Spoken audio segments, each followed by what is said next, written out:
Une salle comble pour ce premier contact avec le monde de la presse. En effet, depuis son installation le 10 janvier 2023, c'est la toute première fois que l'autorité indépendante de gestion des élections, AIG, rencontre la presse locale et internationale. Le but, communiquer sur la tenue du référendum sur la nouvelle constitution en République du Mali. Face aux hommes de médias, le président de l'AIG, Moustapha Cissé, est revenu sur les aspects d'organisation structurelle de ce scrutin référendaire, mais aussi sur les moyens humains, matériels et financiers dont dispose l'AIG pour relever le défi.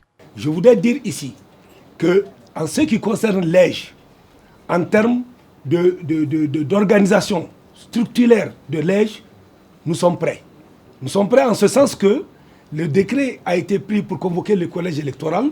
Vous aurez constaté, et certainement que c'est un point de presse, mais je m'empresse de le dire pour satisfaire tous ceux qui sont là, c'est que de façon formelle, vous allez nous dire les coordinations de l'AIG n'ont pas été installées. Mais en fait, l'installation des coordinations de l'AIG, c'est un processus. Ce processus a démarré et nous avons accompli aujourd'hui plus de 90% de cette étape procédurale. Et nous avons réussi cela pourquoi?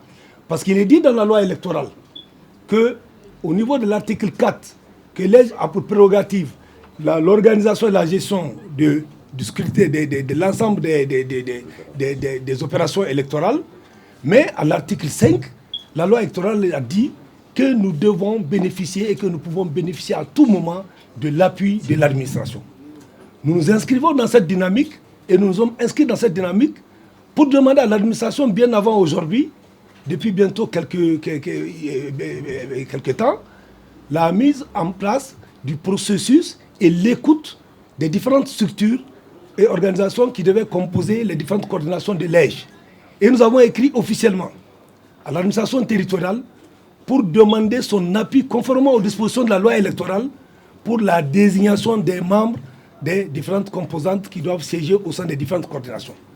Ce travail a été fait, les représentants de l'administration ont été désignés, les représentants des partis politiques ont été désignés, les représentants de la société civile ont été désignés et nous sommes en possession de ces actes-là qui feront en sorte que dans les heures qui viennent, dans les jours qui vont venir, nous allons sillonner l'ensemble des coordinations parce que vous savez, les coordinations de l'AIG sont au niveau des régions, au niveau du district de Bamako, au niveau des cercles, au niveau des communes, au niveau national et nous avons à l'étranger des coordination de l'AIG dans les ambassades, coordination d'ambassades et dans les consulats. Donc, il nous reste maintenant pratiquement la phase de la nomination et de l'installation. L'installation suivie bien sûr de la prestation de serment. En réalité, c'est des étapes d'installation. Ces étapes d'installation se font en principe en 48 heures. Donc, c'est pour vous dire que nous ne sommes pas en retard, pour vous dire que les coordinations vont être mises en place. Et nous avons tous les moyens, je le dis bien sûr pour que tout le monde comprenne, nous avons tous les moyens, moyens matériels, moyens financiers pour pouvoir accomplir cette mission.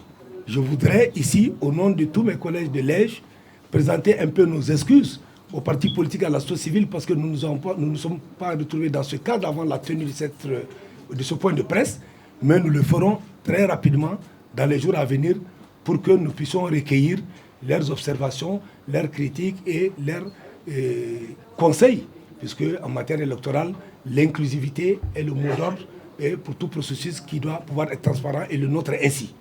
Compte tenu des délais qui nous séparent de la date indiquée, il serait extrêmement difficile que nous puissions partir sur le découpage électoral nouveau qui était en gestation et tout, mais qui n'est pas aussi effectif, mais le découpage électoral que nous avons, qui correspond parfaitement au découpage du fichier électoral aujourd'hui, serait le fichier électoral de l'élection référendaire, qui comporte effectivement environ 8 millions d'électeurs. Et le fichier a été quand même révisé suite à la révision ordinaire des listes électorales entre le 1er octobre et le 31 décembre 2022. Ce travail a été fait et nous avons environ 500 000 électeurs qui sont venus se rajouter au fichier que nous avons pour atteindre un niveau d'environ 8 500 000 électeurs. Donc c'est sur cette base que se fera le référendum avec les éléments d'identification que nous connaissons.